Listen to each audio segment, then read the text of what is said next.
My name is Rebecca Martinez, and I'm 32 years old. As I sit here staring at my phone screen, reading the text message that just came in from my mother, I can barely process what she's asking of me. Rebecca, I need your help. The doctors say I need surgery, and insurance won't cover everything. Can you loan me $15,000? It's urgent. I'd love to know which corner of the globe you're watching from. And if this story speaks to you, make sure to subscribe. Tomorrow's video is one you absolutely can't miss. What makes this message so shocking isn't the amount of money or even the medical emergency. It's the audacity of asking me for help after decades of treating me like I didn't belong in our family. You see, my mother has spent the last 25 years systematically erasing me from every family photograph, every holiday memory, every visual record of our family's existence. And now she needs me. I'm the oldest of 4 children in the Martinez family. There's me, then my brother David, who's 29, my sister Christina, who's 26, and the baby of the family, my brother Michael, who just turned 23. Growing up in Phoenix, Arizona, we lived in a modest ranch-style house on Maple Street, where my mother, Linda, displayed dozens of family photos throughout every room. Pictures lined the hallways, covered the refrigerator, and filled multiple albums that she'd proudly show to visitors. But here's the thing that most people never noticed, and that I didn't fully understand until I was much older. I wasn't in any of them. Not the Christmas morning photos, not the birthday celebrations, not the family vacations, not even the school pictures that hung in neat rows in the hallway. While my 3 siblings smiled back from every frame, I existed only in the empty spaces between shots. It didn't happen overnight. When I was very young, maybe 4 or 5, I remember being in some pictures. But as I got older, something shifted. My mother would gather David, Christina, and Michael for photos, telling me to wait my turn. That never came. Rebecca, can you move out of the way? You're blocking Christina. Rebecca, go help in the kitchen while I take a quick picture of the kids. Rebecca, you look tired in photos. Why don't you sit this one out? At first, I thought it was a coincidence. Maybe I was always in the bathroom when photo opportunities arose. Or perhaps I was simply unlucky with timing. Children have a remarkable ability to rationalize the unexplainable, to find normal in abnormal situations. I convinced myself that next time would be different, that the next holiday or celebration would include me. My father, Robert, worked long hours as a construction foreman and was often absent during these photo sessions. When he was home, he seemed oblivious to the pattern, or perhaps he noticed but chose not to address it. He was a quiet man who avoided confrontation, especially with my mother. Looking back, I wonder if he saw what was happening but felt powerless to change it, or if he truly didn't notice the systematic exclusion of his eldest daughter from our family's visual history. The realization of my absence hit me fully when I was 12 years old. We'd just returned from a week-long trip to the Grand Canyon, and my mother was excitedly showing the developed photos to our neighbor, Mrs. Patterson. I sat nearby, expecting to see myself hiking the trails, standing at the rim, eating ice cream at the gift shop. Instead, I watched as picture after picture showed David, Christina, and Michael in various poses and locations, but no Rebecca. "What a beautiful family you have," Mrs. Patterson commented, flipping through the stack of photos. "Your 3 children look so happy together." 3 children, not 4, 3. My mother smiled and agreed, not correcting the neighbor's count. In that moment, sitting in our living room while looking at photographic evidence of a family vacation I definitely attended, but apparently hadn't existed during, I understood that my exclusion was deliberate and complete. The pattern extended beyond casual snapshots. School pictures hung in the hallway showed David's gap-toothed kindergarten smile, Christina's pigtailed second-grade portrait, and Michael's various yearly progressions from toddler to teenager. My school pictures, the ones I dutifully brought home each year in their little paper folders, never made it to the wall. My mother would glance at them, comment on how the lighting was unflattering or how my hair looked messy, and then they'd disappear into some drawer, never to be framed or displayed. Holiday photos were particularly painful. Every Christmas morning, my mother would position David, Christina, and Michael around the tree, arranging them carefully among the wrapped presents, while I stood watching from the kitchen doorway. "The lighting is perfect right now," she'd snap dozens of shots. "Rebecca, can you start breakfast? The kids will be hungry after opening presents." Easter egg hunts, Halloween costume reveals, first day of school pictures, birthday celebrations. Every milestone that defines childhood was documented for my siblings, while I existed only as the invisible photographer or the helpful sister who made sure everyone else looked their best. What made it worse was how naturally my siblings accepted this arrangement. They never questioned why I wasn't included, never suggested that maybe I should be in the pictures. It became so normal that they probably didn't even notice my absence. To them, family photos consisted of the three of them, and that was simply how things were. The emotional impact was profound and lasting.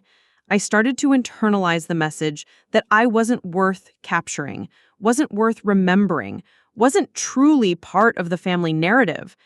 When friends would visit and see our photo-covered walls, they'd ask about family members, and inevitably someone would count the children in the pictures and ask, "Wait, don't you have 4 kids?"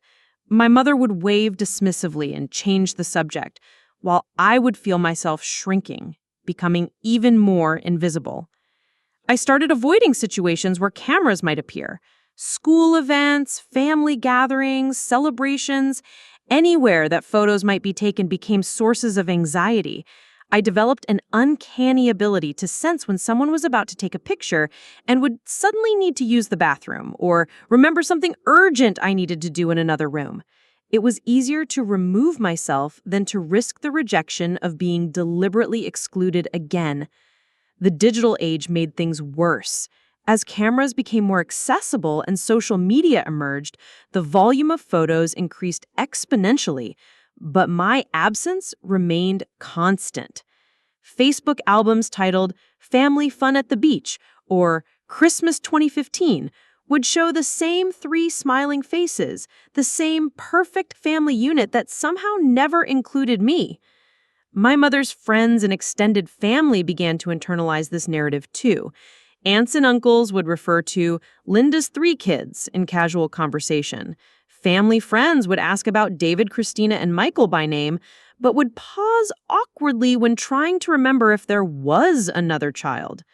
I became the forgotten fourth, the invisible daughter who existed in real life but had been erased from all visual evidence. The psychological impact of this systematic erasure cannot be overstated. Every missing photo was a small rejection, a tiny confirmation that I didn't belong, that I wasn't worthy of being remembered or celebrated. Over the years, these small wounds accumulated into a deep belief that I was fundamentally different from my siblings, less valuable, less deserving of love and attention. I compensated by becoming the helper, the caretaker, the one who made sure everyone else was happy and comfortable. If I couldn't be in the pictures, at least I could be useful. I learned to anticipate my family's needs, to solve problems before they became visible, and to make myself indispensable through service rather than presence. It was a survival strategy that worked in the short term, but left deep scars that would take years to heal. Now, as I hold my phone and reread my mother's desperate text about her surgery, all of those feelings come rushing back. The woman who spent decades making me invisible now needs me visible enough to solve her problems. The irony is almost overwhelming. The surgery she needs is serious, a complex procedure to remove a tumor from her pancreas. The medical bills will be substantial. And she's asking me specifically because I'm the only one of her children who has achieved financial stability. David struggles with addiction and can barely keep a job. Christina is a single mother working 2 part-time jobs to make ends meet. Michael is still in graduate school, living on student loans and part-time income. I'm the successful one, the responsible one, the one who built a career in software development and saved money diligently. I'm also the one who was never worth photographing, never worth including, never worth remembering. And now I'm the one she's turning to for help. Growing up in the Martinez household meant navigating an intricate web of unspoken rules and carefully maintained appearances. Our house on Maple Street was the kind of place where everything had its proper position, where my mother, Linda, orchestrated daily life with the precision of a theater director managing a long-running production. She was 43 when I was born, having started our family later than most of her contemporaries, and she approached motherhood with an intensity that bordered on obsessive. Linda had very specific ideas about how a family should look, how children should behave, and most importantly, how the world should perceive us. She came from a working-class family in Tucson, where appearances mattered more than reality, where keeping up with neighbors was a full-time occupation. Her own mother had been critical and demanding, never satisfied with Linda's achievements or choices. This background shaped her into someone who desperately needed external validation, who measured success by other people's opinions rather than internal satisfaction. My father, Robert, represented stability in Linda's chaotic emotional landscape. He was steady, reliable, and most crucially, he didn't challenge her decisions about family dynamics. Robert worked for Henderson Construction Company, starting as a laborer and gradually working his way up to foreman over 15 years of dedicated service. His job required him to be on construction sites by 6 in the morning, and he often didn't return home until after 7 in the evening, exhausted and covered in dust. This schedule meant that the daily operations of our household fell entirely under Linda's control. She managed our routines, our social interactions, our extracurricular activities, and most significantly, how our family presented itself to the outside world. Robert's absence during these crucial hours gave Linda complete authority over the narrative of who we were as a family unit. The favoritism began early and followed clear patterns that I wouldn't understand until much later. David, born when I was 3, immediately became the golden child. As the first son in a traditional Mexican-American family, he carried expectations and privileges that were never extended to me. Linda would spend hours teaching him to ride his bicycle, cheering enthusiastically as he wobbled down our driveway. She attended every one of his Little League games, sitting in the front row of the bleachers with a camera ready to capture his every swing. When Christina arrived 3 years later, she secured her position as the princess of the family. With her naturally curly hair and bright smile, she became Linda's mini-me, the daughter who would fulfill all the dreams Linda had abandoned when she became pregnant with me so young. Christina received dance lessons, piano instruction, and elaborate birthday parties with themes that changed yearly based on her current interests. Linda would spend weeks planning these celebrations, coordinating decorations, guest lists, and entertainment with military precision. School became my refuge from the complex dynamics at home. At Roosevelt Elementary, I discovered that I had a natural aptitude for mathematics and science, subjects that came easily to me while my classmates struggled. Mrs. Chen, my 4th-grade teacher, was the first adult who seemed to truly see me as an individual rather than just another Martinez child. She encouraged my curiosity, challenging me with advanced problems and praising my logical thinking. Rebecca has exceptional analytical skills, Mrs. Chen told my parents during conference week. She should be in accelerated programs. Have you considered testing her for the gifted and talented program? Linda's response was lukewarm, at best. We don't want her to get a big head about being smart. It's better for children to stay humble and focus on being well-rounded. But I had already tasted the satisfaction of academic achievement, the pure joy of solving complex problems and understanding difficult concepts. Mathematics became my language of logic in a household that operated on emotional unpredictability. Numbers didn't lie, equations balanced perfectly, and solutions could be verified objectively. Unlike family dynamics, mathematical relationships made sense. My teachers began to notice my potential and dedication. Mr. Rodriguez in 5th grade recommended me for advanced mathematics courses. Miss Williams in 6th grade suggested I participate in the state science fair. Each recommendation was met with polite disinterest from Linda, who seemed determined to keep my achievements as invisible as my presence in family photographs. The contrast between how my siblings' accomplishments were celebrated versus how mine were dismissed became increasingly stark as we all grew older. When David made the middle school basketball team, Linda organized a family dinner at his favorite restaurant and invited both sets of grandparents to celebrate. She bought him new athletic shoes that cost more than our family typically spent on clothes in an entire month. Christina's acceptance into the school choir resulted in Linda purchasing a professional quality dress for her first performance and inviting every relative within driving distance to attend. She video recorded the entire concert, despite the school's policy against recording, and then spent weeks showing the footage to anyone who would watch.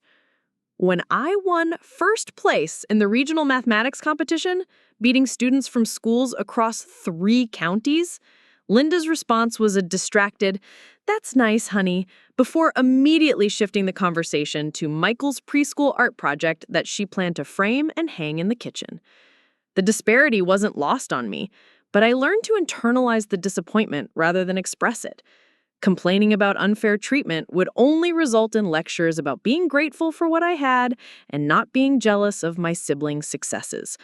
I developed a thick skin regarding recognition, telling myself that achievement was its own reward and that external validation wasn't necessary for personal satisfaction. This coping mechanism served me well academically, but left me emotionally isolated within my own family. I became self-reliant by necessity, learning to motivate myself without encouragement from home. I studied not because anyone expected it of me, but because learning felt like building armor against a world that seemed determined to overlook me. High school brought new challenges and opportunities. I tested into advanced placement courses in mathematics, science, and computer programming. The computer lab became my second home, where I spent lunch periods and after-school hours learning programming languages that most adults had never heard of. The logical structure of code appealed to the same part of my brain that loved mathematical proofs. Everything had to be precise, every command had to be exactly right, and the results were immediate and measurable. Unlike family dynamics, mathematical relationships made sense. Miss Patterson, the computer science teacher, became an unexpected mentor. She was a woman in her 50s who had transitioned into teaching after a career in software development at IBM. She recognized something in me that reminded her of her younger self, a quiet intensity and natural aptitude for problem solving that could lead to significant opportunities if properly nurtured. "You have real talent, Rebecca," she told me one afternoon as I worked on an advanced programming project. "Have you thought about studying computer science in college? Companies are desperately looking for people with your skills." College had always been an abstract concept in our household. None of my relatives had attended university, and Linda often expressed skepticism about higher education, particularly for women. College just puts fancy ideas in girls' heads. Better to learn practical skills and find a good husband. But Miss Patterson painted a different picture of what my future could look like. She showed me statistics about careers in technology, salary ranges that seemed impossibly high to someone from my background, and most importantly, she helped me understand that my brain, the logical, analytical way I approached problems, was actually valuable in the real world. During my junior year, she encouraged me to apply for a summer internship at a local software company. The application process required letters of recommendation, academic transcripts, and a portfolio of programming projects I had completed. For the first time in my life, I was applying for something based purely on my own merits, something that had nothing to do with family dynamics or my mother's approval. When I was accepted for the internship at Data Flow Solutions, Linda's reaction was predictably mixed. She said, "I suppose it's good that you're keeping busy, but don't let it interfere with your responsibilities at home. Your siblings still need you to help with their activities." The internship transformed my understanding of what was possible for my future. I worked alongside professional developers, learned industry standard practices, and earned more money in 3 months than I had ever imagined having. More importantly, I worked in an environment where competence was valued above all else, where my contributions were measured by the quality of my code rather than my ability to fit into predetermined family roles. My supervisor, Jennifer Walsh, was a woman in her 30s who had built her career on technical excellence and strategic thinking. She became an informal mentor, explaining not just the technical aspects of software development, but also the business considerations that drove technology decisions. "You have instincts for this work that can't be taught," Jennifer told me during my final week of the internship. "Promise me you'll pursue computer science in college. The industry needs more people who think the way you do." That summer internship showed me a world where my analytical mind was an asset rather than something to be downplayed. It revealed possibilities for independence and success that had never been modeled in my family. For the first time, I began to envision a future where I could build something meaningful based on my own capabilities rather than waiting for recognition that might never come. The contrast between my growing confidence at work and my continued invisibility at home became increasingly difficult to navigate. At Dataflow Solutions, my opinions were sought and valued. At home, I remained the helpful older sister whose job was to facilitate everyone else's success while remaining quietly in the background, present but never truly seen or acknowledged. Senior year brought a series of events that crystallized the disparity in how my achievements were treated compared to my siblings' milestones. The most glaring example occurred in October when college acceptance letters began arriving. I had worked relentlessly to secure admission to Arizona State University's computer science program, maintaining a 4.2 GPA while completing advanced placement courses that pushed me far beyond the standard curriculum requirements. The day my acceptance letter arrived, I found it mixed in with the usual stack of mail that Linda would sort through each afternoon. My hands trembled as I opened the envelope, reading the congratulatory message that confirmed my admission not just to the university, but specifically to their competitive computer science program with a partial academic scholarship. This scholarship would cover 60% of my tuition costs, a significant financial relief for a family that had never seriously planned for college expenses. "Mom, I got into ASU," I announced, holding the letter as proof of this major milestone. "And I received a partial scholarship for computer science." Linda glanced up from the grocery store circular she was studying, her expression showing mild interest rather than the enthusiasm such news warranted. "That's nice, Rebecca. Did you remember to pick up your brother from soccer practice? He's probably waiting." The conversation ended there. No celebration, no phone calls to relatives, no special dinner to mark the occasion. The acceptance letter that represented years of dedicated study and careful planning was treated as casually as a notification about a dental appointment. 2 weeks later, David received his acceptance to community college for general studies. His academic performance had been mediocre throughout high school, with grades that hovered around C level in most subjects. He had shown little interest in academics, preferring to focus on sports and social activities. Yet, when his acceptance letter arrived, Linda's reaction was dramatically different. "Robert, come here! David got into college!" she called excitedly to my father, who was working in the garage. Within minutes, she was on the phone with my grandmother, then my aunt, then several family friends, announcing David's acceptance as if he had been admitted to Harvard with a full scholarship. That evening, Linda prepared David's favorite meal, carne asada with homemade tortillas and Spanish rice, and invited our neighbors, the Johnsons, to join us for what she called a celebration dinner. During the meal, she repeatedly praised David's achievement, describing community college as the smart choice for young men who want to keep their options open. The contrast was so stark that even David seemed embarrassed by the disparity. "What about Rebecca's scholarship?" he asked during dinner. "Isn't that a bigger deal?" Linda waved dismissively. "Rebecca's always been good at school. It's expected. But David worked hard to improve his grades this year." This logic became a recurring theme. My achievements were diminished because they were expected, while my siblings' lesser accomplishments were celebrated because they represented improvement or trying their best. The goalpost constantly moved to ensure that recognition remained elusive for me while flowing freely to David, Christina, and Michael. Christmas of my senior year provided another painful example of this pattern. Linda had established a tradition of creating elaborate photo Christmas cards that she would mail to extended family and family friends. These cards always featured professional portraits of the family, usually taken at a studio in the mall during the holiday season. The process began in early November with Linda scheduling the appointment and coordinating outfits for everyone. She would spend considerable time and money ensuring that David, Christina, and Michael had matching or complementary clothing that would photograph well.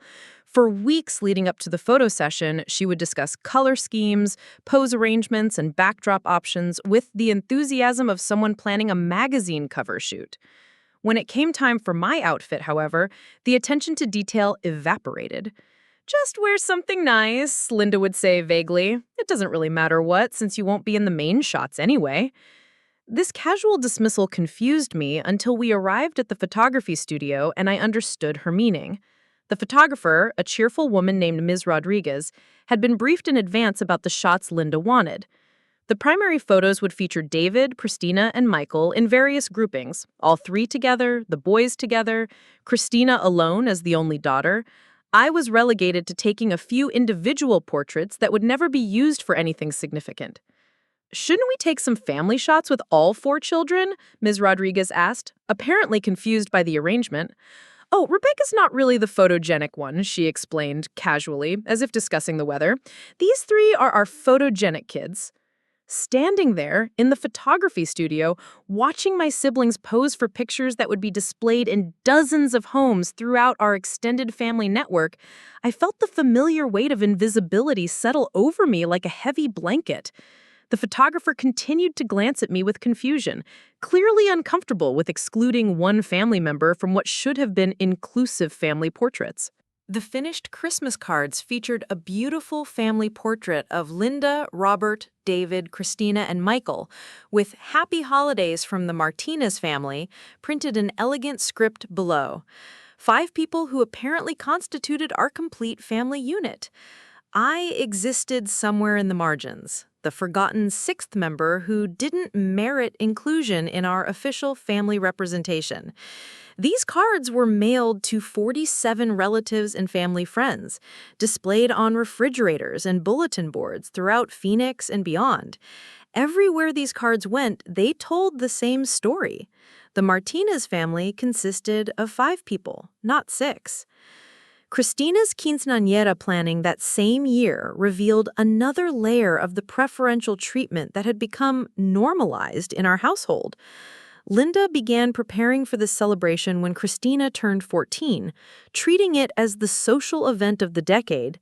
She reserved the parish hall at St. Mary's Catholic Church, hired a mariachi band, ordered a custom dress from a boutique in Scottsdale, and sent invitations to over 200 guests.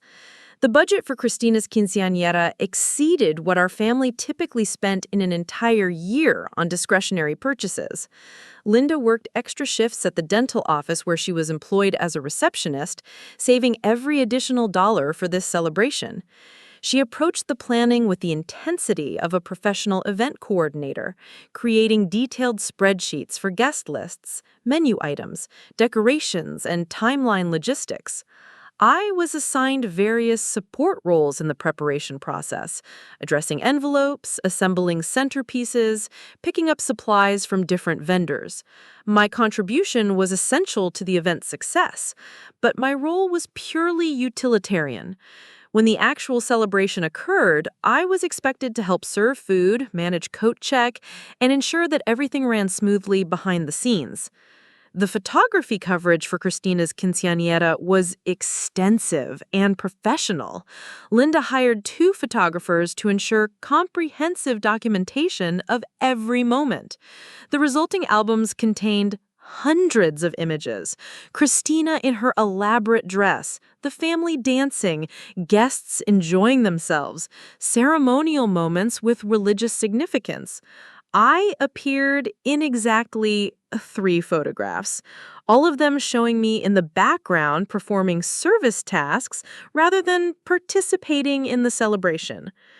Meanwhile, my own 16th birthday had been acknowledged with a small cake from the grocery store and a card with $20 inside. No party, no special dinner, no guests, no photographs.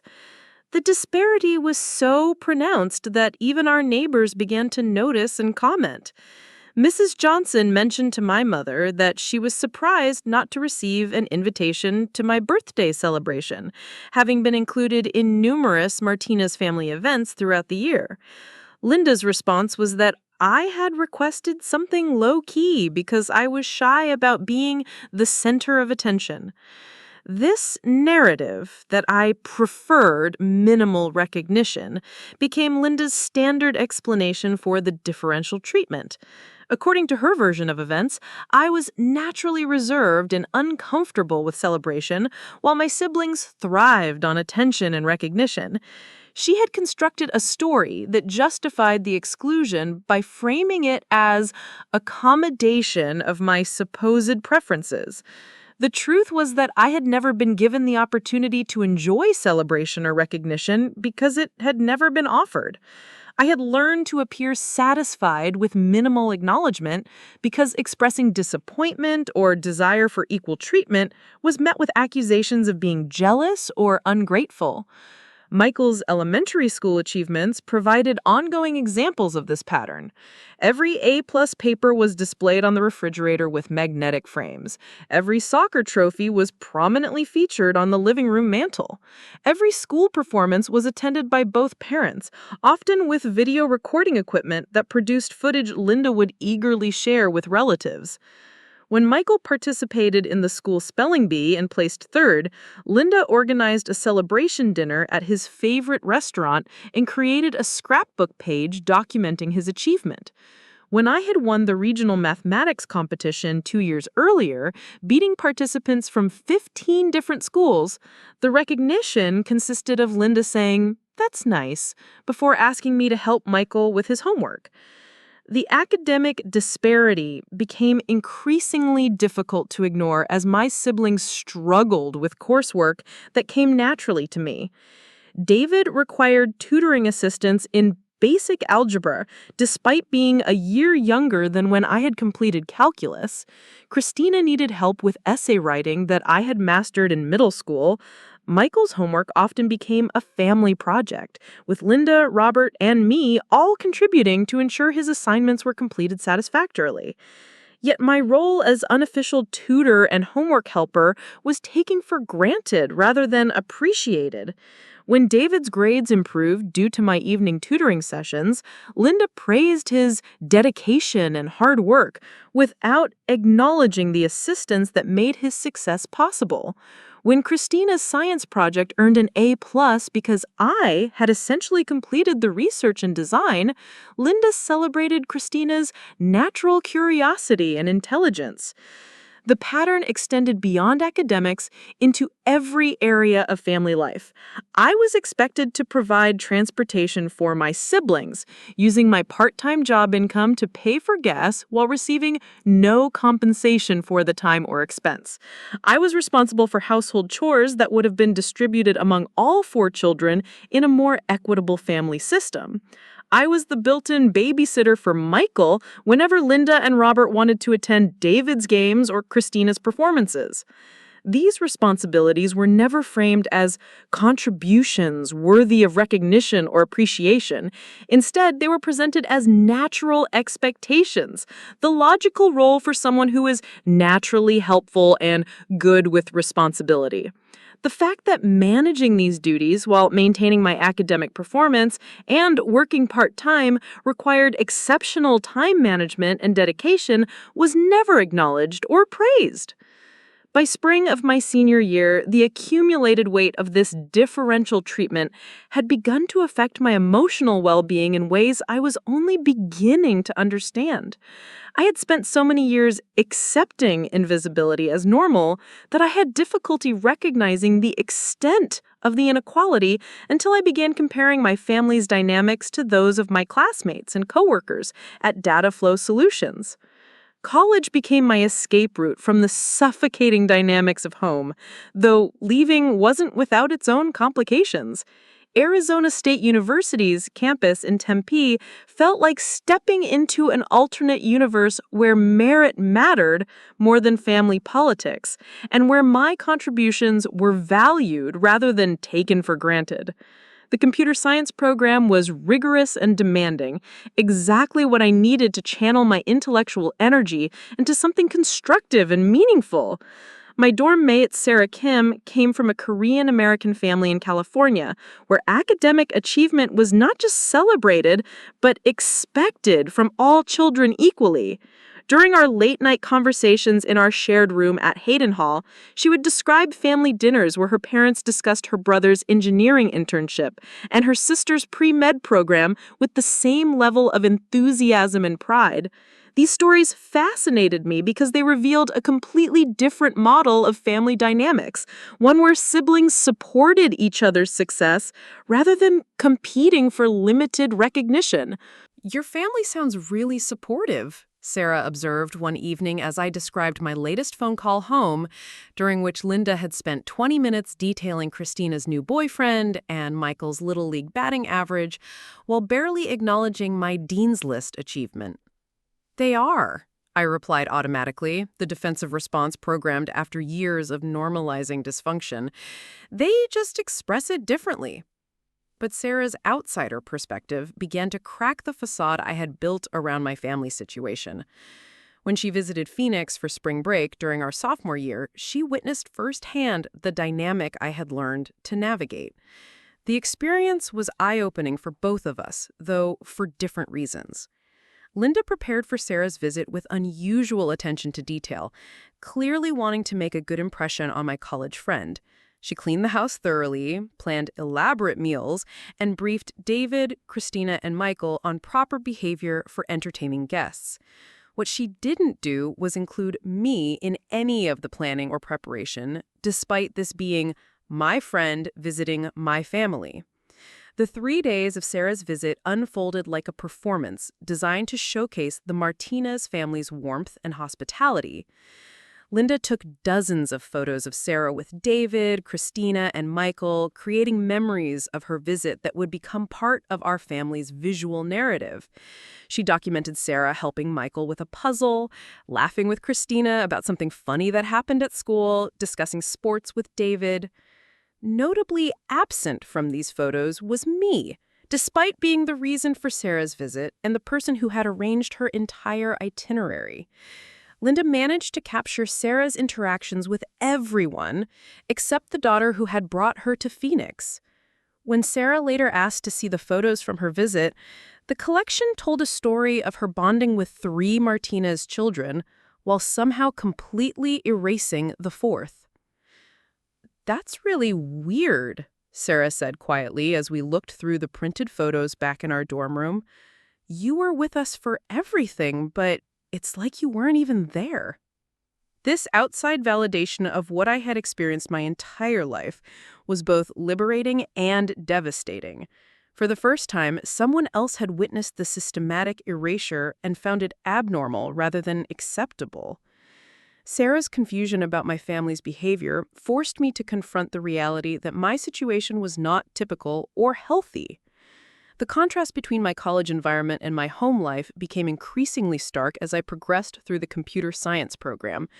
Professors recognized my analytical abilities and creative problem-solving approaches. Classmates sought my help with difficult assignments and included me in study groups where my contributions were valued. Industry professionals at career fairs took my resume seriously and offered internship opportunities based on my demonstrated competencies.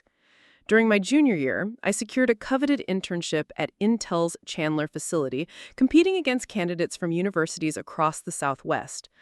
The position paid substantially more than any job I had previously held and provided exposure to cutting-edge semiconductor technology that would prove invaluable for my future career development. When I called home to share this achievement, Linda's response was predictably underwhelming. "That's nice, dear. Christina just got elected to the student council, and we're so proud of her leadership qualities. She's really developing into such a confident young woman."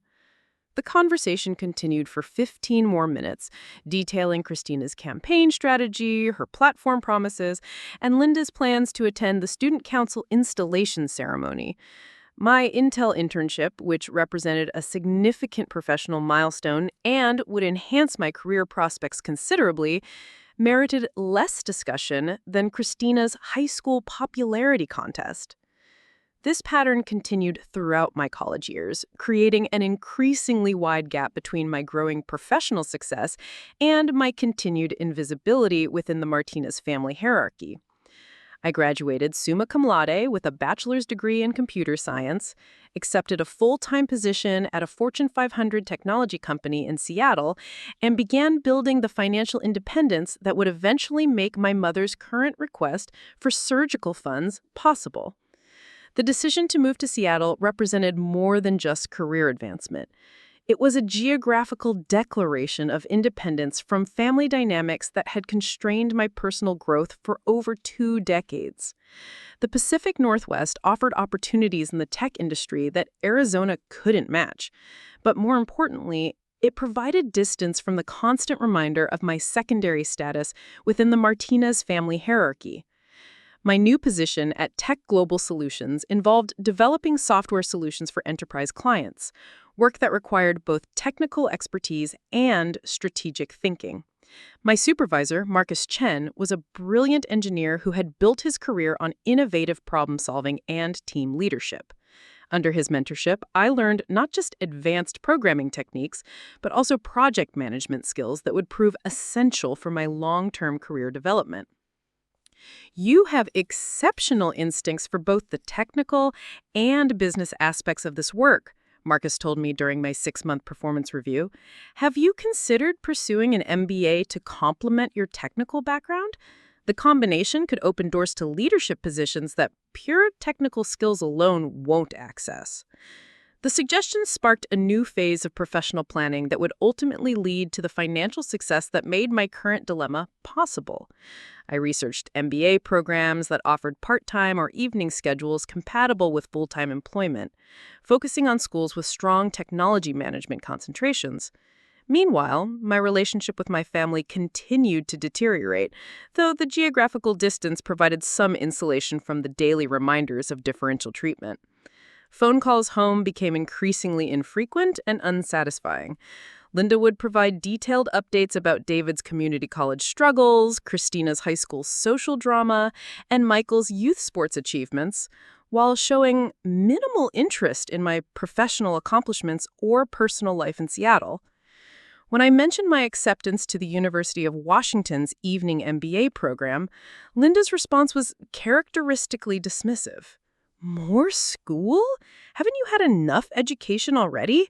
David's thinking about getting married to his girlfriend Rebecca. Now, that's something practical and meaningful. The irony of her enthusiasm for David's potential marriage while dismissing my advanced education was not lost on me. David's girlfriend was a nice young woman, but their relationship was built more on convenience than compatibility. And David's employment history consisted of a series of part-time jobs that ended due to his inconsistent attendance and poor work ethic. Nevertheless, Linda began planning for a potential wedding with the same intensity she had brought to Christina's quinceañera. She discussed venue options, guest lists, and budget considerations with relatives and friends, treating David's casual relationship as if engagement was imminent and wedding planning was already underway. The MBA program at University of Washington proved to be exactly what my career needed. The coursework challenged me in new ways, combining technical knowledge with business strategy, financial analysis, and leadership development. My classmates came from diverse professional backgrounds, creating learning opportunities that extended far beyond the formal curriculum. Professor Elizabeth Harper, who taught the Strategic Management course, became an important mentor during this period. She was a former tech executive who had transitioned into academia after building and selling 2 successful companies. Her insights into technology industry dynamics and venture capital funding helped me understand opportunities for entrepreneurship that I had never previously considered. You have the technical foundation and analytical skills for serious entrepreneurship, She told me after reviewing a business plan I had developed for a class project. Have you thought about starting your own company? The market conditions are favorable for the kind of solutions you're proposing. This suggestion planted seeds for future career directions that would ultimately lead to the financial independence I enjoy today. The business plan I had created focused on developing software solutions for small manufacturing companies, businesses that needed technology assistance but couldn't afford enterprise-level consulting services. While pursuing my MBA, I continued excelling in my full-time role at Tech Global Solutions. My project management skills improved dramatically, and I began leading teams of developers on increasingly complex assignments. The combination of technical expertise and business education made me valuable to clients who needed someone who could understand both the technological possibilities and the business implications of different solution approaches. My salary increased substantially during this period, reflecting both my enhanced capabilities and the competitive market for experienced software professionals. For the first time in my life, I had significant discretionary income that I could allocate according to my own priorities rather than family expectations or financial constraints. The contrast between my growing professional success and my continued marginalization within my family became increasingly difficult to reconcile. I was earning more money than my parents combined, leading teams of engineers on projects worth millions of dollars, and building expertise that commanded respect throughout the technology industry. Yet, phone calls home still consisted primarily of Linda providing updates about my siblings' mundane activities while showing minimal interest in my professional achievements. David had indeed married his girlfriend in a ceremony that Linda planned with characteristic enthusiasm and attention to detail. The wedding photos filled multiple albums documenting every moment of what Linda described as the most important day in our family's recent history. I attended the wedding, but appeared in only a handful of photos, despite being David's sister, and despite having contributed significantly to the wedding expenses when Linda requested financial assistance. Christina had enrolled at the same community college David had attended, pursuing general education courses without clear career direction. Linda praised this decision as taking time to explore her options and being thoughtful about her future, descriptions that contrasted sharply with how my focused career planning had been characterized as too intense and missing out on life experiences. Michael was completing his final year of high school with grades that would likely limit his college options, but Linda remained optimistic about his prospects, attributing his academic struggles to being a creative thinker who doesn't fit traditional educational models. The accumulated effect of these ongoing dynamics was a growing sense of disconnection from my family of origin and clarity about my own values and priorities. I had built a successful career based on competence, dedication, and continuous learning. I had established financial independence through careful planning and hard work. I had created a life in Seattle where my contributions were recognized and valued. Yet the family that had consistently overlooked my achievements now needed my help in ways they had never needed assistance from David, Christina, or Michael.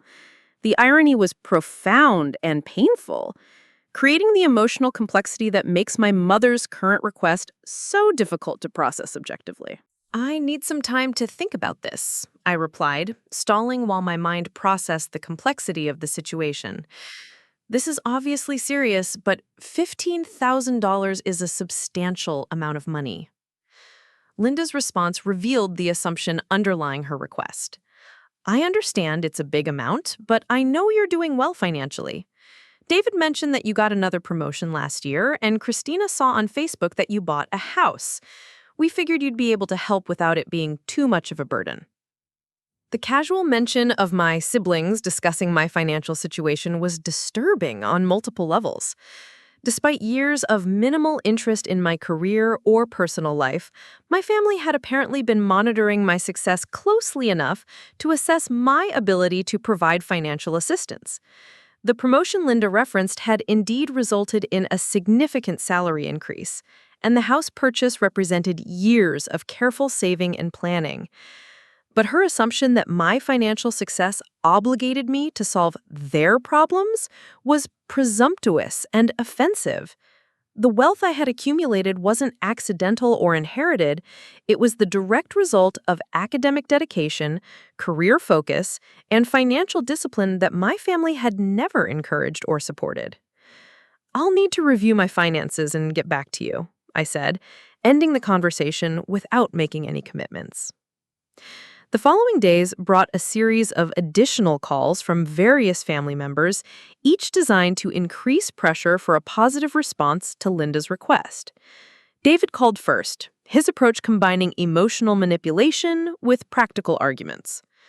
"Mom's really scared about this surgery," he began, his tone suggesting that my hesitation was causing additional stress during an already difficult time. "The doctor says the sooner they operate, the better her chances. Every day they delay increases the risk of complications.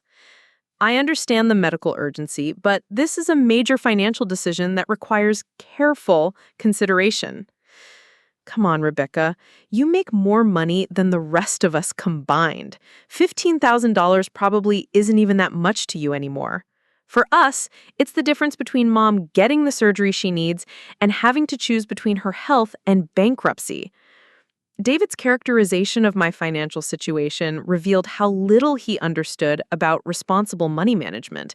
Yes, my income was substantially higher than other family members, but that success had been achieved through years of living below my means, investing wisely, and building emergency reserves for these kinds of unexpected situations.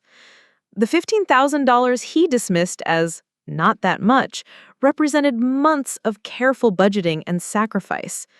More importantly, lending this amount to family members with poor financial histories would effectively mean gifting the money, since repayment was highly unlikely given their track record with financial responsibility.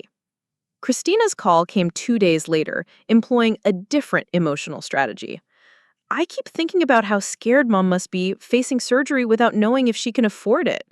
I wish I could help, but with the kids and everything, there's just no way I can come up with that kind of money." Christina had married young and had 2 children by age 26.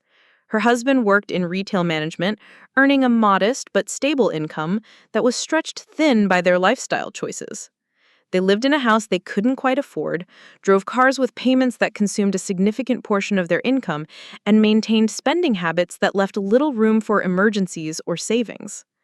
"You've always been the responsible one with money. You're probably the only person in our family who could handle a request like this without it causing major problems." The phrase responsible one was loaded with implications that Christina probably didn't fully recognize. My financial responsibility hadn't been celebrated or encouraged by our family. It had been largely ignored, while other siblings' less prudent choices were accommodated and excused. When David needed money for car repairs, Linda borrowed from her retirement account, rather than expecting him to handle the consequences of poor vehicle maintenance. When Christina's family faced eviction due to late rent payments, Robert took a second mortgage on the family home to provide assistance. When Michael needed money for college expenses beyond what financial aid covered, both parents had picked up additional work to cover the shortfall. Yet my years of careful financial planning were now being leveraged to solve a family crisis that exceeded everyone else's capabilities. The pattern was familiar but magnified, my competence being utilized to manage problems that others couldn't or wouldn't address themselves. Michael's approach was the most direct and guilt-inducing. "Look, I know you and Mom have had your differences over the years, but this is life and death. If something happens to her because we couldn't afford the surgery, how would you feel knowing you could have prevented it?" The emotional blackmail was transparent but effective. Michael was framing my decision as directly responsible for Linda's health outcomes, creating a scenario where refusing the loan would make me culpable for any negative consequences of delayed or inadequate medical care. "It's not that simple, Michael. This isn't just about the money. It's about the pattern of expecting me to solve everyone else's problems while never acknowledging my contributions or treating me as an equal member of this family. What are you talking about? You're totally part of the family. Just because mom and dad didn't make a big deal about your college stuff doesn't mean they don't care about you. Michael's dismissal of decades of systematic exclusion as not making a big deal about college stuff demonstrated how thoroughly my siblings had internalized the family narrative that minimized my experiences. The photo erasure, the celebration disparities, the consistent devaluing of my achievements, all of this was reduced to a minor oversight regarding educational milestones. This isn't about college recognition, Michael.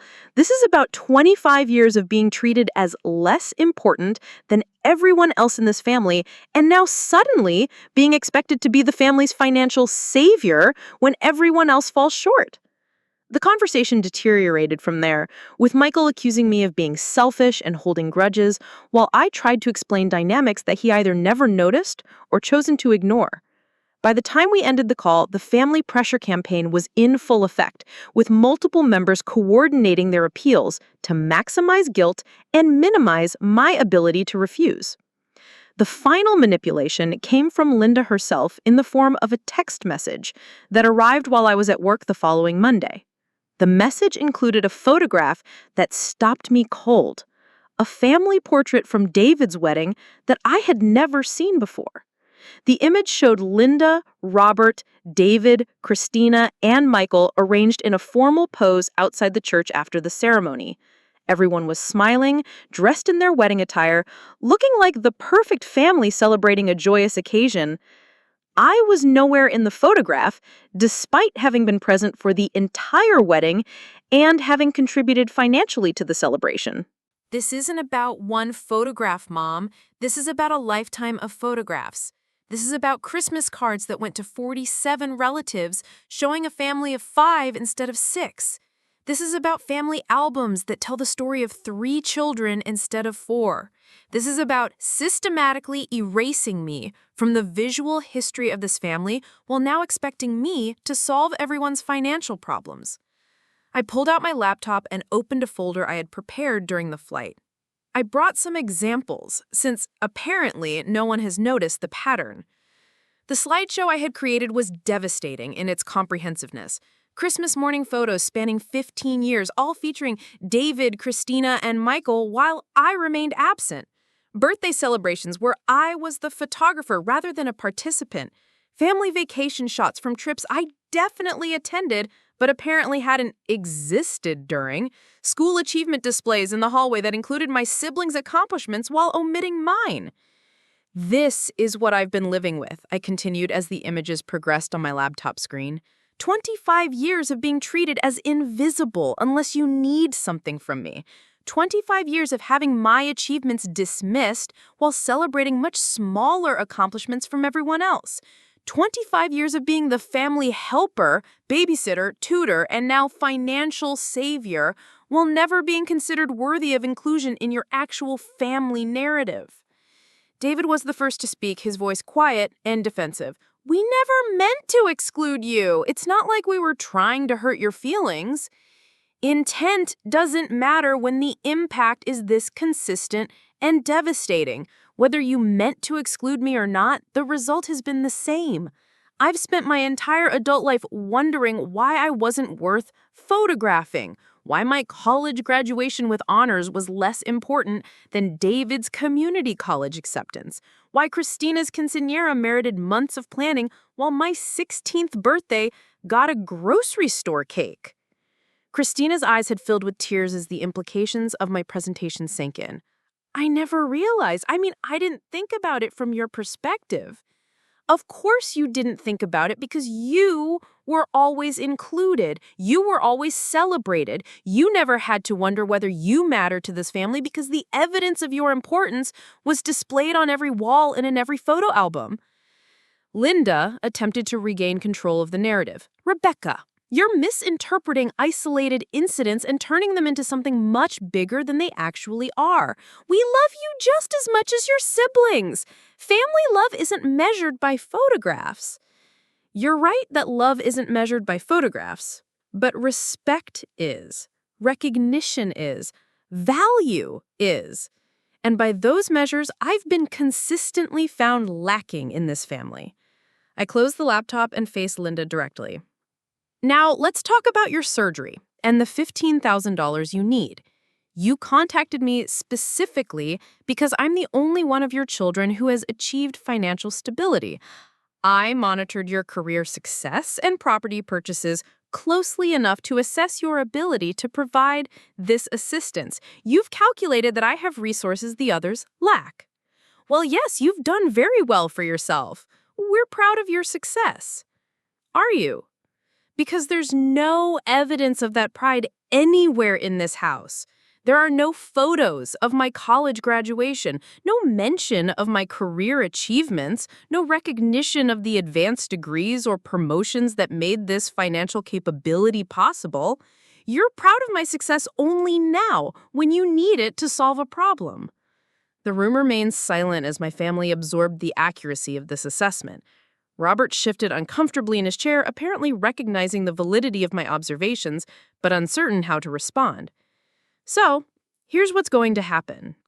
I will pay for your surgery, Mom, all $15,000 as a gift, not a loan, because we both know repayment was never realistic anyway. Linda's expression brightened with relief, but I held up my hand to indicate I wasn't finished. However, my financial assistance comes with non-negotiable conditions that address the underlying problems in this family.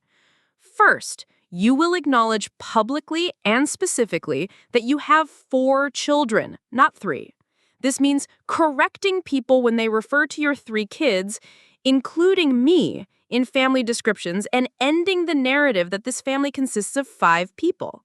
I paused to let this sink in before continuing. Second, you will remove the current family photos from the hallway and replace them with new pictures that include all 4 children equally. This isn't about me being in every single photo, but it is about me being included in the family's visual representation in proportion to my actual membership in this family. Third, you will apologize specifically for the years of exclusion and acknowledge the impact it has had on me. Not a general, sorry if your feelings were hurt apology, but recognition that your behavior was wrong and harmful. Fourth, going forward, all family celebrations and milestones will include me equally, or I will not attend and will not provide any further financial assistance for any reason. The conditions I was outlining represented fundamental changes to family dynamics that had been entrenched for decades. I could see the resistance building in Linda's expression, the same stubborn defensiveness that had characterized her responses to criticism throughout my childhood. "Don't you think you're being a bit extreme?" Robert interjected, speaking for the first time since I had arrived. "Your mother is facing surgery and you're making demands about photo arrangements?" "Dad, the photo arrangements represent 25 years of systematic exclusion that made these demands necessary. If this family had treated me with basic respect and inclusion throughout my life, we wouldn't be having this conversation now. But since my value to this family appears to be purely financial, I'm using that leverage to demand the recognition that should have been freely given years ago." Michael, who had remained silent throughout the confrontation, finally spoke up. "What if we can't meet all these conditions? What if some of this stuff is harder to change than you think? Then Mom can figure out how to pay for her surgery without my help. She can borrow against the house, apply for medical loans, or ask for financial assistance from one of the children she actually considers worth photographing. I'm done being the invisible family member who's only visible when you need money." The ultimatum was clear and non-negotiable. For the first time in my adult life, I had leverage in this family dynamic, and I was prepared to use it to demand better treatment. Linda's face had gone through several emotional stages during my presentation: surprise, denial, anger, and now calculation, as she weighed the cost of meeting my demands against the alternative of facing surgery without financial assistance. "Some of what you're asking for makes sense," she said carefully. "Maybe we haven't been as thoughtful about inclusion as we should have been, but ultimatums aren't the way families work through problems. Families work through problems by communicating honestly and treating each member with equal respect. Since that approach hasn't been successful for 25 years, ultimatums are what's left. I stood up and gathered my laptop, preparing to leave. You have until Monday to decide. If you agree to my conditions, I'll transfer the money for your surgery on Tuesday. If you decide that my demands are unreasonable, you'll need to find alternative funding sources. Either way, I'll be returning to Seattle on Monday evening. Christina jumped up from the couch, her distress evident. Rebecca, wait! Don't leave like this! Can't we talk through this more? We've not talking through this for 25 years, Christina. I've spent my entire life trying to earn recognition and inclusion that should have been automatic. I'm done asking nicely for what every family member deserves. As I walked toward the door, David called after me. Where are you staying? Are you coming back tomorrow? I'm staying at the airport Marriott. If anyone wants to have an actual conversation about how to fix this family dynamic, they can call me. Otherwise, I'll see you Monday for your decision. I drove away from the house feeling simultaneously empowered and terrified. For the first time in my life, I had clearly articulated the pain and frustration that had shaped my relationship with my family. I had used my financial leverage to demand better treatment. I had set boundaries that protected my emotional well-being while offering a path forward that could potentially heal decades of dysfunction. But I had also risked losing my family entirely. If they chose to reject my conditions, I would be returning to Seattle without any relationship with the people who had raised me, despite all their flaws and limitations. The hotel room felt lonely that evening as I waited for phone calls that might or might not come. I had finally found my voice and used it to demand respect, but the outcome remained uncertain. Change was possible, but so was permanent estrangement. Either way, I would never again accept invisibility as the price of family membership. The weekend at the airport Marriott passed with agonizing slowness. Saturday morning brought no phone calls, leaving me to wonder whether my family was processing my ultimatum or simply dismissing it as another example of Rebecca being dramatic about family dynamics. I spent the day walking around Tempe Town Lake, trying to process the emotional enormity of what I had done and prepare myself for either outcome. Sunday afternoon, my phone finally rang. Christina's name appeared on the screen, and I answered with a mixture of hope and apprehension. Christina, can we talk? Just you and me? Her voice sounded different, smaller somehow, less confident than the sister that I had grown up with. Of course. What's going on? I've been thinking about everything you said on Friday, and I looked through some of our family albums last night. I never noticed before, but you're right. You're barely in any of them. Her voice caught slightly. I found my quinceañera album, and there are hundreds of pictures, but you're only in like 5 of them, and they're all of you working in the background. The acknowledgement was both validating and painful. I'm glad you finally see it, Christina, but recognizing the problem is just the first step. I know, and I want you to know that I talked to David and Michael about it too. We all went through old photos yesterday, and it's so obvious once you actually look for it. Mom always positioned us for pictures and told you to step aside or help with something else. We just thought that was normal because it happened so consistently. Christina's voice grew stronger as she continued. But here's what I don't understand. Why didn't you say something sooner? Why did you let it go on for so long? The question revealed how little my siblings understood about power dynamics within families, and how difficult it is for children to challenge established patterns, especially when those patterns are presented as normal by the adults in charge. I was a child, Christina. Children don't typically have the emotional vocabulary or authority to challenge systemic exclusion by their parents. When you're told repeatedly that you're not photogenic or that you're better behind the scenes or that someone else should be featured because it's their special day, you internalize that message. By the time I was old enough to understand what was happening, the pattern was so entrenched that questioning it felt impossible. But as an adult, surely you could have brought it up. I tried, in smaller ways. Remember when I asked Mom to include me in the Christmas card photo 3 years ago? She said the composition looked better with just 3 children because it was more balanced. When I suggested we take some family photos at David's graduation party, Mom said I looked tired and should rest. Every attempt to address the exclusion was met with explanations that made me feel selfish for wanting to be included. Christina was quiet for several minutes, apparently processing this information. I feel terrible that we never noticed or stood up for you, but I'm scared about what you're asking for now. Mom is really upset about your ultimatum, and she's saying you're using her medical crisis to manipulate the family. The accusation of manipulation was predictable, but infuriating. Let me be clear about what manipulation actually looks like, Christina. Manipulation is systematically excluding someone from family photos for 25 years while expecting them to remain loyally available for financial emergencies. Manipulation is sending someone a wedding photo that erases their existence while asking for $15,000. What I'm doing is setting boundaries and demanding basic respect as a condition of my continued participation in this family. I understand that, and honestly, most of what you're asking for seems reasonable.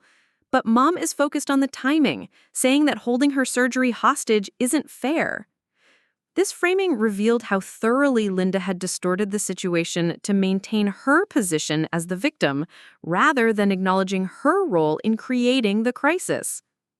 I'm not holding her surgery hostage, Christina. I'm offering to pay for it completely, asking only that she treat me with the same respect she shows her other children. If she chooses not to meet those conditions, she can pursue other funding options, just like she would have done if I didn't exist or didn't have money. What other funding options? None of this can come up with $15,000. That's not my problem to solve unless I choose to make it my problem. Linda created this family dynamic over decades of decisions. The consequences of those decisions don't become my responsibility just because I'm financially capable of addressing them. Christina sighed deeply. Can I ask you something, honestly? If Mom agrees to your conditions, do you really think you can forgive everything that's happened and move forward? The question touched on concerns I had been wrestling with throughout the weekend. Changing behavior was one thing, but healing emotional wounds that had accumulated over decades would require sustained effort and genuine commitment to different ways of relating. Forgiveness isn't something that happens overnight, Christina, but I'm willing to work toward it if I see genuine change and sustained effort. The conditions I've set aren't punitive, they're corrective. They're designed to establish a foundation for healthier family relationships going forward. What if Mom tries to meet your conditions but occasionally falls back into old patterns? What if she forgets sometimes or doesn't do everything perfectly? Perfect compliance isn't the goal.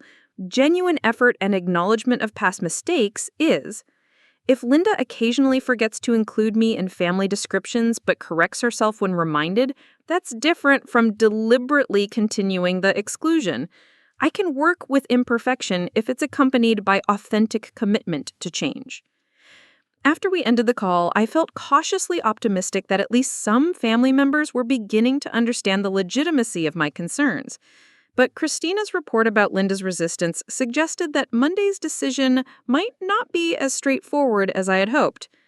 Sunday evening brought a call from David, whose approach was characteristically more direct and pragmatic than Christina's emotional processing. Look, Rebecca, I'll be straight with you. Mom is really struggling with what you're asking for. She keeps saying that families don't negotiate with each other, that love shouldn't come with conditions. Love doesn't come with conditions, David, but respect does. And participation in family financial crises definitely does. I'm not asking her to love me differently. I'm asking her to treat me equally family member in return. That's not punishment. That's establishing conditions for my continued participation in solving everyone else's problems. David was quiet for a moment. When you put it that way, it doesn't sound as unreasonable as Mom is making it seem. It's not unreasonable at all. What's unreasonable is expecting someone to provide significant financial assistance while continuing to exclude them from family recognition and inclusion. What happens if Mom can't bring herself to meet your conditions? What happens to our relationship? This question addressed my deepest fears about the confrontation I had initiated. Standing up for myself meant risking permanent estrangement from the family that, despite all its dysfunction, remained my family of origin. I hope it doesn't come to that, David, but I can't continue participating in family dynamics that consistently devalue and exclude me. If Mom chooses to maintain those patterns rather than change them, then we'll have to figure out what our relationship looks like going forward. And the rest of us, Christina and Michael and me, do we get cut off too if Mom doesn't change? That depends on whether you all are willing to change your own behavior. The photo exclusion was primarily Mom's doing, but all of you participated by never questioning it or advocating for my inclusion. Going forward, I need to see that you recognize my equal membership in this family. Monday morning arrived with unexpected drama. Michael called at 7:30, clearly agitated and speaking in hushed tones. Rebecca, something's happening here at the house. Mom and Dad have been arguing since yesterday afternoon, and Dad actually told Mom that maybe she should consider what you're asking for. He said he never realized how much she was leaving you out of things. This development surprised me. Robert had always been a passive participant in family dynamics, avoiding conflict and deferring to Linda's management of household and family relationships. His willingness to challenge her behavior suggested that my confrontation had forced him to examine patterns he had previously ignored or tolerated. What did Mom say to that? She got really defensive and said Dad was taking your side against her when she's facing surgery. But then Dad said something I've never heard him say before. He told Mom that being fair to all their children wasn't taking sides. It was just being a good parent. The image of Robert finally asserting himself regarding family dynamics was both encouraging and concerning. If Linda felt cornered by criticism from multiple family members, she might become more entrenched in her defensive position rather than more open to change. How is Mom handling that? Not well. She keeps saying that you're trying to destroy the family by making unreasonable demands and that you're being selfish by focusing on old grievances when she needs medical care. But Dad isn't backing down this time. Michael's voice dropped even lower. Rebecca, I think she's going to agree to your conditions, but not because she thinks they're right. She's going to do it because she doesn't have any other choice for paying for the surgery. This scenario was problematic, because compliance without genuine understanding or commitment was unlikely to create lasting change. If Linda agreed to my conditions purely as a financial transaction, she would probably revert to old patterns once the surgery was complete and her immediate need for my assistance had passed. That's better than outright refusal, but it's not ideal. Real change requires acknowledging that the behavior was wrong, not just agreeing to modify it temporarily. I think Dad understands that, and he's working on Mom to see it that way too, but you know how stubborn she can be. The call ended with plans for the family to give me their final decision by 3 o'clock Monday afternoon.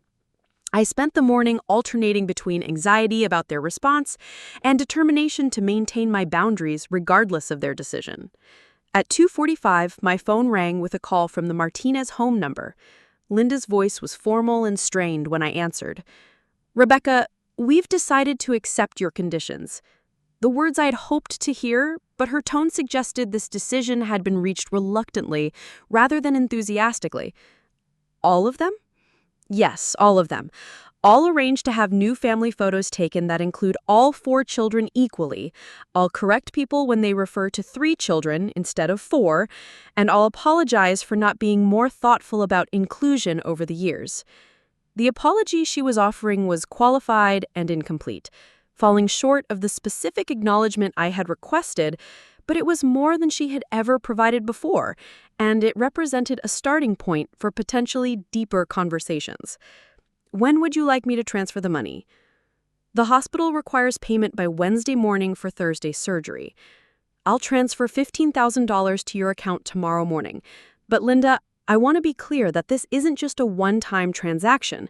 The changes we've discussed need to be ongoing, not just temporary adjustments to secure funding. I understand that. Her voice carried a note of resignation rather than enthusiasm, but acceptance nonetheless. There's something else we need to discuss. I want to come to the hospital for your surgery." This announcement clearly surprised her. "You don't need to do that. I know you're busy with work." "I'm not offering to come because I need to or because you expect it. I'm choosing to come because that's what family members do for each other when facing medical procedures. But my presence there will be as an equal family member, not as the financial benefactor who's being tolerated." The distinction was important because it established that my future participation in family events would be based on mutual respect rather than financial utility. "Of course, you're always welcome." The conversation ended with practical arrangements for the money transfer and surgery logistics, but the real work of rebuilding family relationships would begin after the immediate medical crisis was resolved. Thursday morning found me sitting in the surgical waiting area at Phoenix General Hospital alongside Robert, David, Christina, and Michael. The atmosphere was tense, partly due to anxiety about Linda's procedure and partly due to the unresolved emotional dynamics that my ultimatum had brought to the surface. When the surgeon emerged 4 hours later to report that the operation was successful and the tumor was benign, the relief was palpable. Linda would require several weeks of recovery, but her prognosis was excellent. During her recovery period, the family began implementing the changes I had demanded. The hallway photos were replaced with new professional portraits that included all 4 children equally. Linda made deliberate efforts to include me in family descriptions and to correct others who referred to her 3 children instead of 4. More importantly, conversations began happening that had been avoided for decades. Christina and I had several long phone calls where she expressed genuine remorse for never noticing or addressing my exclusion. David made an effort to include me in family group texts about everyday events rather than just crisis communications. Michael began asking about my work and life in Seattle with apparent genuine interest rather than polite obligation. Robert's behavior changed most dramatically. Having finally recognized the pattern of exclusion he had ignored for years, he began actively advocating for my inclusion in family planning and celebrations. When Linda would slip into old habits of arranging activities without considering my participation, Robert would remind her to include all 4 children in their planning. The most significant change came 6 months after Linda's surgery when she called me with an unexpected request. "Rebecca, I've been thinking about what you said last year about acknowledgement and apologies. I don't think I did a very good job with that when you were here for the surgery discussion." This opening surprised me because Linda had never initiated conversations about emotional topics or personal accountability. "What do you mean?" "I mean, I gave you the kind of apology that was designed to get you to give me money, not the kind of apology that actually addressed what I had done wrong. I've been working with a counselor that the hospital recommended for families dealing with medical stress, and she's helped me understand some things about our family that I never saw clearly before. The mention of counseling was unexpected and encouraging. Professional guidance could provide frameworks for understanding family dynamics that none of us had possessed previously. I'm listening. I need to tell you that I'm sorry for 25 years of making you feel invisible in your own family. I'm sorry for systematically excluding you from photographs and celebrations. I'm sorry for dismissing your achievements while celebrating much smaller accomplishments from your siblings. And I'm sorry for only recognizing your value to this family when I needed your financial help." This apology was qualitatively different from her previous attempt. It was specific, comprehensive, and focused on acknowledging harm rather than justifying behavior. I'm also sorry that it took a medical crisis and an ultimatum for me to address these problems. You shouldn't have had to demand basic respect and inclusion. Those things should have been automatic. I found myself crying as she spoke, not from sadness, but from relief at finally hearing the acknowledgement I had needed for so long. "Thank you for saying that, Mom. That means more to me than you probably realize." The counselor helped me understand that I was recreating patterns from my own childhood, where my brother was always favored over me. Instead of making sure that didn't happen to my children, I unconsciously perpetuated it by favoring some of you over others. This insight provided context that helped explain Linda's behavior without excusing it. Understanding the origins of dysfunction could be valuable for preventing its continuation into future generations. I can't change the past, Rebecca, but I want to do better going forward. Not just because you demanded it, but because I finally understand that what I was doing was wrong and harmful. The conversation continued for over an hour, covering specific incidents and patterns while exploring possibilities for different ways of relating as we moved forward. It was the most honest and productive conversation Linda and I had ever had. The changes in our family dynamic weren't immediate or perfect, but they were genuine and sustained. Photo albums from family events over the following year showed consistent inclusion of all 4 children. Linda developed the habit of sending individual text messages to all of us about achievements and milestones, ensuring that everyone received equivalent recognition. Most importantly, the emotional infrastructure of our family relationship began to shift from one based on roles and obligations to one based on mutual respect and genuine affection. My siblings started treating me as an equal family member, rather than the responsible older sister who solved everyone's problems. 2 years after Linda's surgery, Christina asked me to be her maid of honor when she remarried. The request was significant because it represented recognition of our relationship as sisters, rather than just practical consideration of my organizational abilities. David began including me in his children's lives as an aunt who mattered, not just someone who sent birthday cards and Christmas gifts. Michael started calling regularly to discuss his career decisions and ask for advice about professional development, treating me as a mentor rather than just a financial resource. The transformation wasn't complete or perfect, but it was real. Our family learned to function as a unit of 6 people, rather than 5 plus an auxiliary member who appeared when needed. The systematic exclusion ended, replaced by deliberate inclusion and recognition.